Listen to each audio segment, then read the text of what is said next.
Good morning, Canberra, for Cam's Mortgage Minute on Monday, September 24th.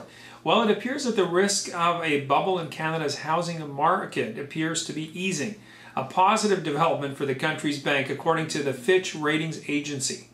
In Fitch Ratings' view, these early signs of a cool down in the housing market could be generally positive for the stability of the Canadian banking system, and of course the sustainability of economic growth, and the full extent, of course, the housing market, nobody knows for sure yet.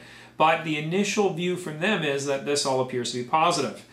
The near sales number are proving that the market indeed is cooling. As I've mentioned to you before, a year-over-year August dropped 8%, and from July to August it fell 5.8%. So what lies ahead? Well, anybody's guess, but it looks like the Bank of Canada should generally be happy. And what they had implemented and what they were hoping as an outcome to all the programs appears to be taking hold.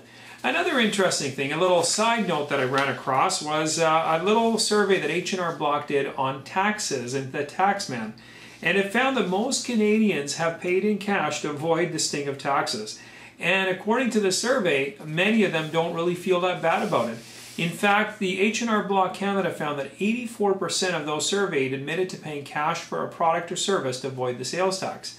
And when presented with two quotes from a contractor, a check payment or the form of a lower cash payment with no tax, 55% of Canadians said they would choose cash.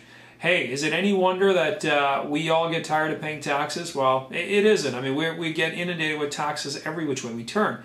But on a positive note, and on the flip side, I guess we'd have to look at it and say, what do we get for all of that? Well, we live in a fabulous country with tons of programs, and we all seem to want to demand more and more from this country and the government. And really, I always tell people the government is not really the government. It's us, the taxpayers.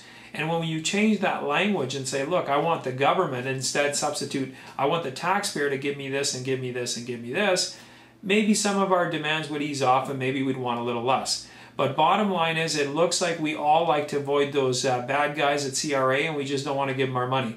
For the record, I still always wind up paying. And my wife's an accountant. Hey, what can I do? I got to pay the taxes. Anyway, it's been Cam for Cam's Mortgage Minute, and I will see you tomorrow.